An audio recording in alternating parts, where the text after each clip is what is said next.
Harsh reality কি জানেন?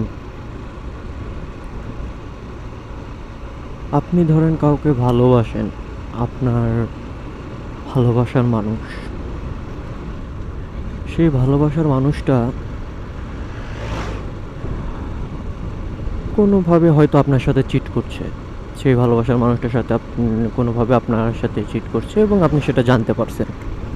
আপনি সেটা জানতে পারার পর যখন তাকে বলবেন সেই কথাগুলো, তখন হয়তো সে আপনার কাছে প্রথমবারের জন্য ক্ষমা চাইবে এবং মাফ চাইবে, যে দ্বিতীয়বার আর সে এই ভুলগুলো করবে না বা দ্বিতীয়বার আর এরকম কোনো সমস্যা হবে না তার দ্বারা।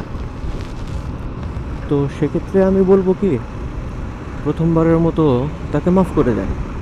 কারণ মানুষ মাত্রই ভুল, মানুষ ভুলের অধীনে নয়। প্রথমবার ভুল হতেই পারে, কিন্তু যদি একই ভুল আবার দ্বিতীয়বার হয়, তাহলে আবারও ঠিক আগের বারের মতো করেই আপনার কাছে এসে মাপ চাইবে, আবার আর একবার সুযোগ চাইবে। কিন্তু প্লিজ ভাই, দ্বিতীয়বার আর কখনো সুযোগ দিন না। কী কারণে? সে প্রথমবার ভুল করলে সেটা ভুল, হ্যাঁ, আর দ্বিতীয়বার একই ভুল করলে সেটার ভুল থাকে না, সেটা হয়ে যায় তখন অপরাধ। আপনি আর দ্বিতীয়বার তাকে কখনো সুযোগ দিয়েন না। আপনি যখন তাকে আবার দ্বিতীয়বার সুযোগ দেবেন, সে কখনোই পরিবর্তন হবে না। কী কারণে হবে না? যেহেতু সে দ্বিতীয়বার একই ভুল করতে পারছে, সে তৃতীয়বারও আবার একই ভুলই করবে। সে শুধু তার কৌশলটা পরিবর্তন করবে।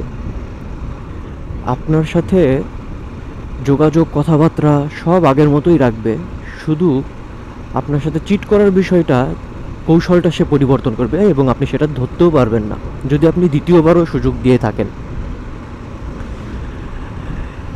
একটা সার্টেন পিরিয়ড পর যখন আপনি ধরতে পারবেন যে সে আবারও চিট করছে, তখন আপনি আর নিজেকে মাফ করতে পারবেন না।